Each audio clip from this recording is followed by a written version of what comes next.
And so what happened is that I was selected to stay in the Roosevelt Trelly house. So I don't know, maybe she recommended that I should be in her house or something. That was like one of the coolest thing ever. And I remember we'd be walking around in the streets and people would recognize her. It's like you're walking with Beyonce in Los Angeles.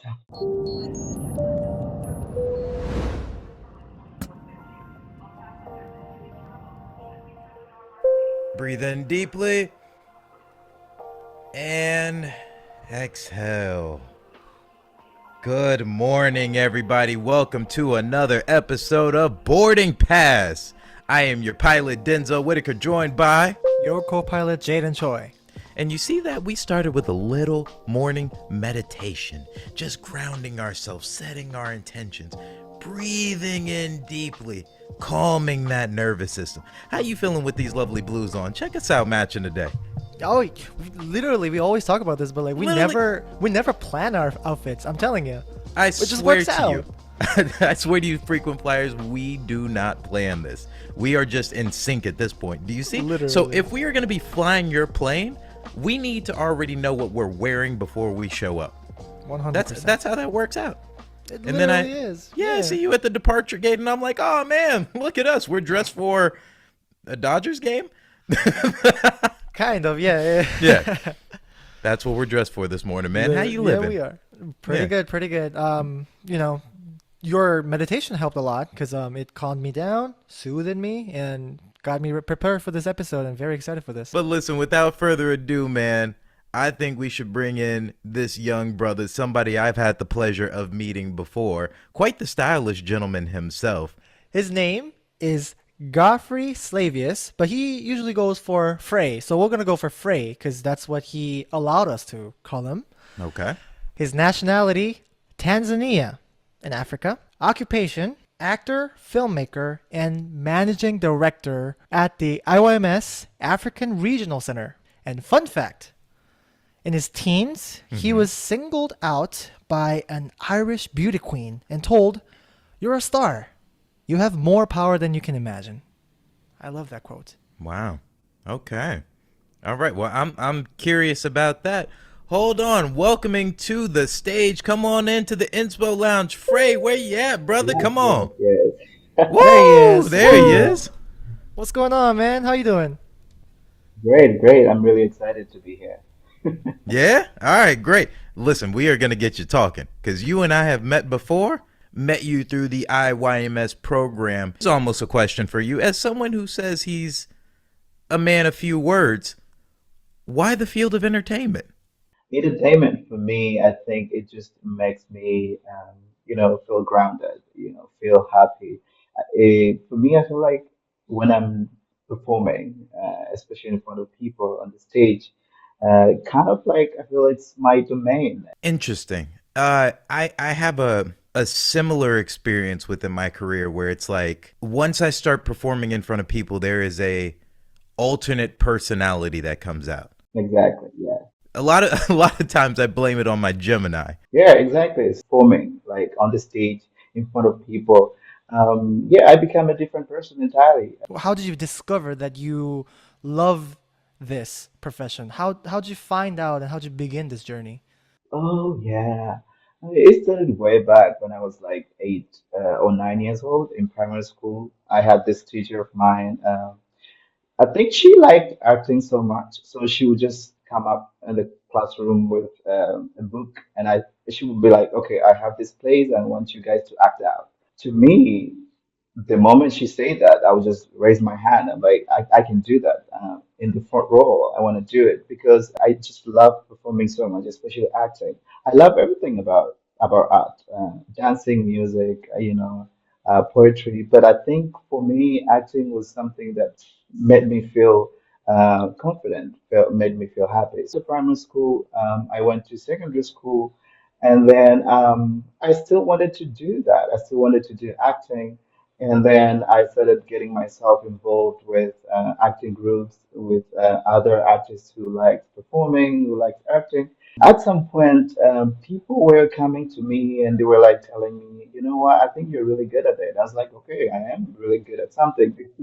Before, before I didn't. I didn't think that I was good at anything. Like I said, I'm that kind of guy who likes to sit on the corner. But I think acting helped me to kind of like find that way of having the feeling that I can do something. I belong in this place where I can actually make people happy and feel great. And so in that moment, to me, I felt important. It is nice to have that sense of validation. But knowing you, Frey, and knowing kind of all of the hats that you wear, right? How would you say that your artistic beginnings led to something larger? You know what I mean? Like, how does it lead to, director of the African Regional Center? How does it lead to you being behind the camera? How did this humble beginning branch off into all these different chains and all these different interests for you? I love art, and art is somewhere I feel more confident and somewhere I can express myself. And so I decided to take that seriously and turn it into a tool, something that I can use to navigate through all those challenges. And I think by doing that, it helped me to shape my life. It's just when you decide, okay, this is where you're good at and this is what you want to do, Mm-hmm. instead of like being in the corner and let people diminish you. By using art, I will be able to also help other people maybe do something better for their lives, or feel the way I'm feeling now, because I feel great when I look back where I started. I mean, the people who really know me is so proud of me, beginning up until now. So I felt like I'm gonna go with this. I'm going to use art. I'm going to use filmmaking. I'm going to use acting, and also try to find a way to get involved with, more organizations, more people who are also doing the same thing, to be able to make the world a better place. Mm-hmm. But I'm still on that. I'm still on that journey. This is. I feel like this is just the beginning. Just the beginning. You hear that, Jayden? Yeah, I gotta point out the very important thing that you just mentioned, Frey, is I think the power of art is. I think we've mentioned this before in the previous some other episode as well, but I always believe that art may not be necessary for sustaining our lives, but it makes our life much more richer and more colorful. And it definitely gives more power to people to live with. And what you just mentioned is something that we all agree on because we're all artists, we're all performers. With our fun fact earlier, you are a star. You have more power than you can imagine. Hmm. I'd love for you to tell me, how did that interaction happen and what basically drew you to Ireland? How did these words fall upon you? Why did these words resonate with you as such? Also, why were you in Ireland in the first place? Yeah, I need why to were I you need in to hear Ireland? that. What was an African brother doing in Ireland? Right, right. Yeah, I found about that opportunity online. It was like in collaboration with two organizations, a Tanzanian organization and Irish organization. They were working together to bring this program to Tanzanian young people and also Irish young people. So the program itself was called Insight, and it had two phases. Phase one happened in Tanzania, and then phase two happened in Ireland. And so when I was looking for those kind of opportunities, just to do something about acting, and then I found this program, and then I applied. There were like a lot of people who applied to get into that program, I'm telling you, but they only selected 8 Tanzanians to take part. For some reason, they selected me. I don't know why, but they did. For some reason, So look at yourself. I would choose you. and then I joined the phase one of the program in Tanzania. So the Irish delegates from Ireland came to Tanzania for the phase one Irish group. There was like a special guest. Her name is Maria Walsh. So she won Rose of Tralee for that year. So the Rose of Tralee is kind of like a very big thing in Ireland. It's more of like Irish culture festival. It's like beauty pageant, huh? So she was like, people in Ireland actually knew her. So she was more of like this. Maybe okay. Maybe let me give you a simple example. It's like a Miss World, but in Ireland. So she joined the Insight program. So Development Perspective brought her to Tanzania together with other delegates from Ireland to take part on the first one of the project. And then, so when she came to Tanzania, of course, that's where I met her. I think at some point she knew that there was so much in me that I was holding back. So I think she noted it out that I was always in my corner, but doing whatever is supposed to be done correctly and in a right way. But I think she saw that I didn't have a lot of confidence to do that. I remember when she was going to the airport, she hugged me and she was like, if she's gonna be able to watch this, I'm sure she will remember that.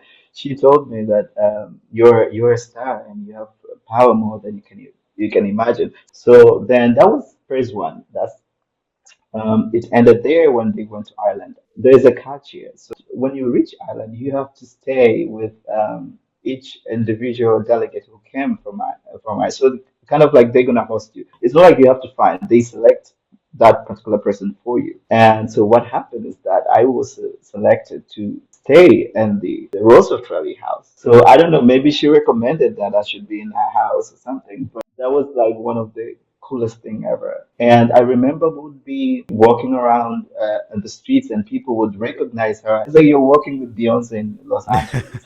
Oof, that's People amazing. would be like, yeah, people would be like, can we take pictures and all that? I was like, but I was, I mean, at that time I was like so overwhelmed like to process all that in.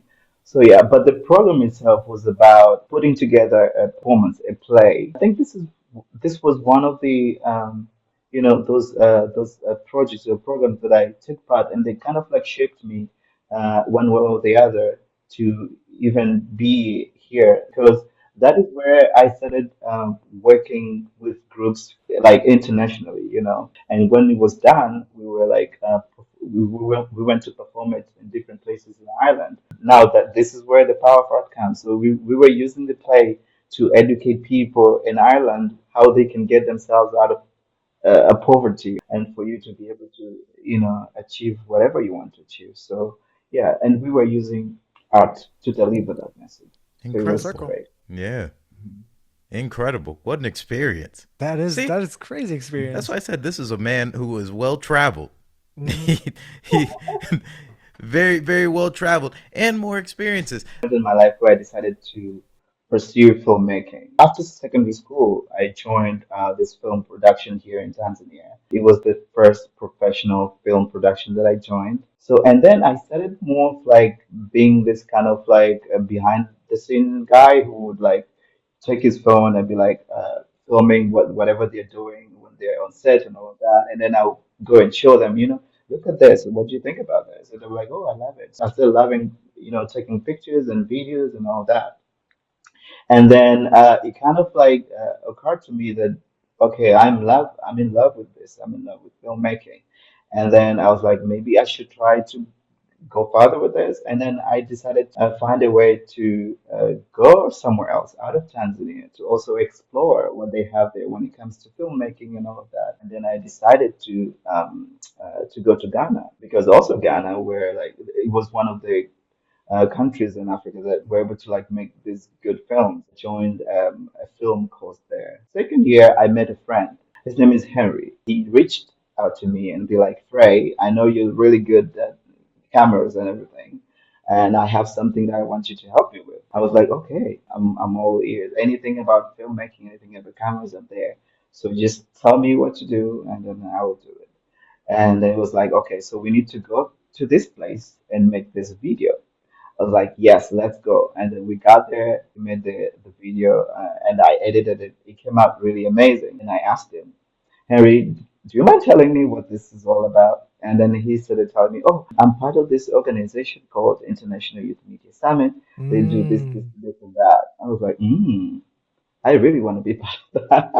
I mean, why didn't you tell me this before? And reading about IMS because I took many hours like researching about the organization and everything that they do every year. Bringing young filmmakers together. It's like this is the place where I should have been like long time ago. One of the big things that I found that is so eye opening about the IYMS experience is actually getting outside of our own confined territory. Exactly. Speak to me just globally. what that has done for you as a filmmaker and some of the places that you've been, like, and how that's opened your eye past maybe your surroundings. I think that was one of the things that I love the most about IMS because it brings filmmakers who have like different skills. Some of them are just starting, and also some of them are like up there. They've made films from Nepal, from Kenya, from Rwanda, who are just beginning their career, and grouped together with these other people who have these experiences. So it's wonderful. It's wonderful. I think that's one of the things that I love the most about IMS. It puts everybody together. Your age is out of the way, your occupation is out of the way, and all of that. So, but just that the feeling of coming together and we're all the same. You learn about the American culture, but you also have to get an opportunity to learn about Tanzanian culture, Kenyan culture the other year. So I think all of that together, as a filmmaker, it puts you in a perspectives where if you're a story writer or a storyteller, you know how really the world works with all these different cultures. You were the one who first organized the Zanzibar Summit in 2024, right? Yes, 2024. Yeah. Because I remember Brand New was a part of the Zanzibar Summit in 2024. Unfortunately, I wasn't able to make it out, but I heard it was a time. Can you talk about just how you put together that year and what was the response, especially from like the African delegates of people coming and sharing their films during the IYMS summit that year? It made me so happy that that was the time that IOMS was coming to Africa for the very first time. This is probably one of the best decisions IOMS have ever made, bringing this summit to Africa so that also African delegates can get the opportunity to experience IOMS firsthand. Yeah, I mean, just for frequent flyers, hosting a summit in a country like Zanzibar or anywhere in the world, it sounds easier. It's really not. It's so complicated, and like the fact that Frey just made it work. Basically, well, he obviously had help, so he's not alone. But like he was a key person to make this work. It's a very big deal, and we gotta give a shout out to that, Frey. You deserve that. Absolutely. That's it's not easy. Thank you, thank you.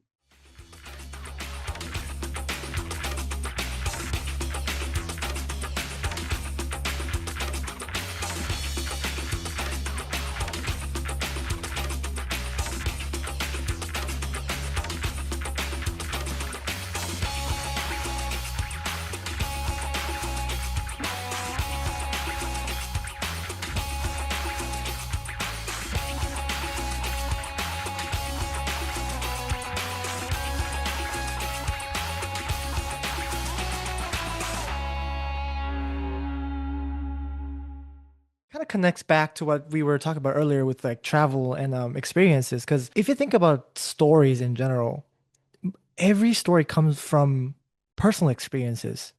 Rather it's poetically, twisted and like use metaphors, it still comes from a personal experience, which is why artists, like, for ourselves, like, we need to explore more and experience more because that comes back to us as stories.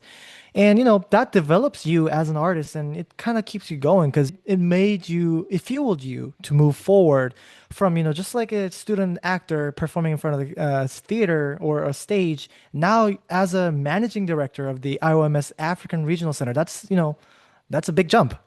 As a managing director, I just wanted to see what you would hope to see in the future.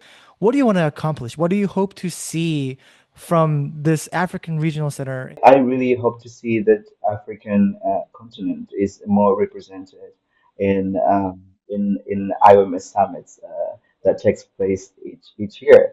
First thing first, more African delegates, participating in IOMS summit, have the IOMS influence in each African countries.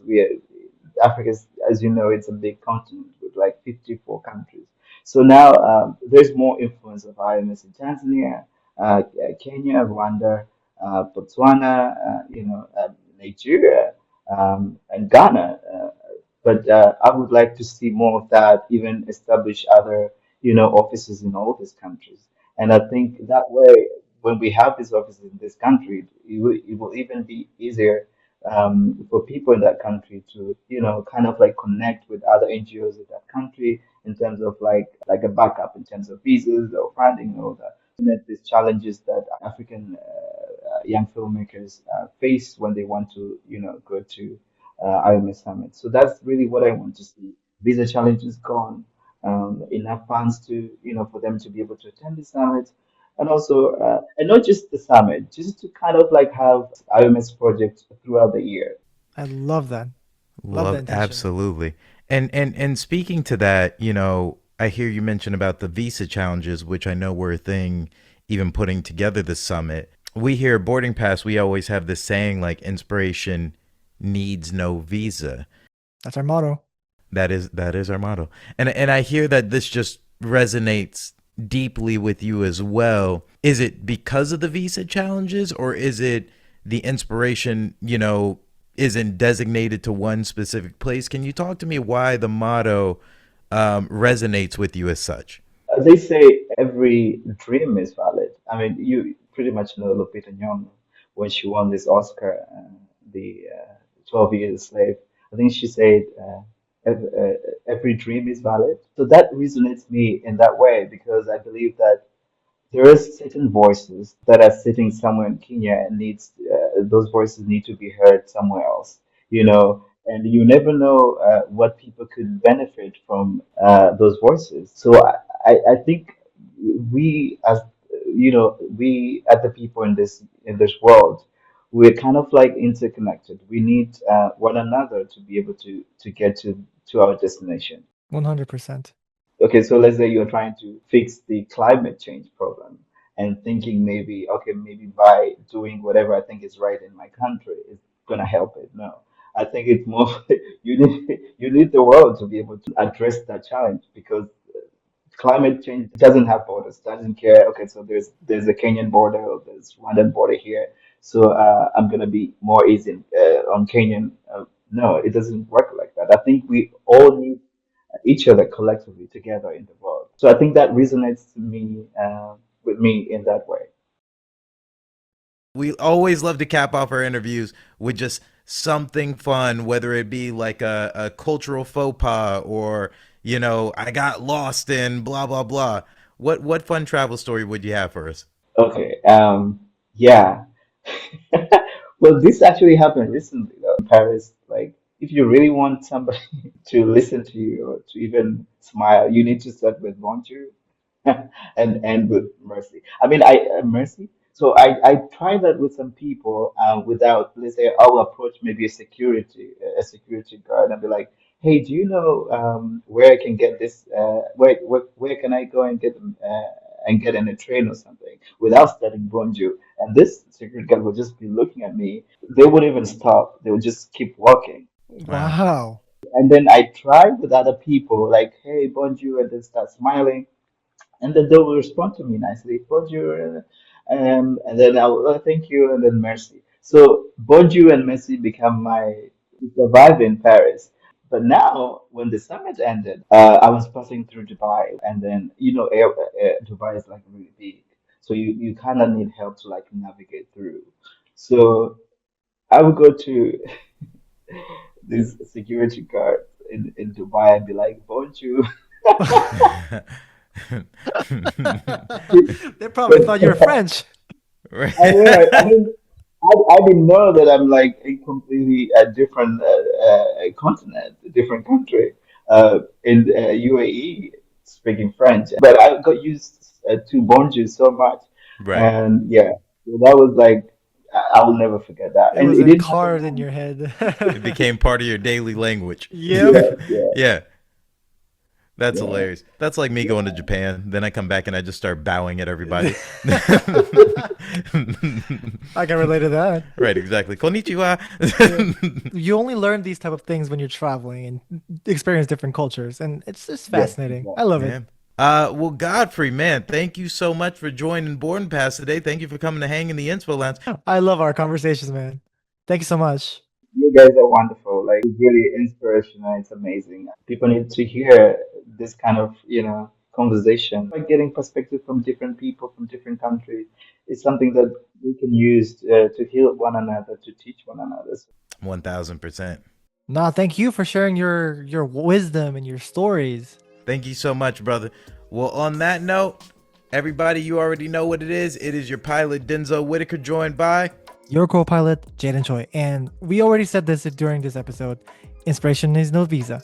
Inspiration needs no visa. 1, 2, 3. Peace.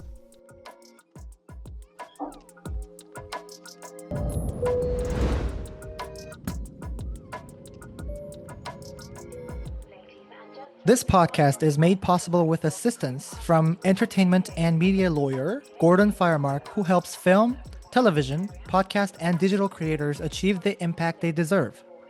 Boarding Pass is a production of IYMS Films, available wherever you listen to podcasts. We hope you enjoyed today's show, and if you did, please share, subscribe, like, and review. We definitely want to hear your feedback, and we always appreciate you tuning in. We'll see you next time.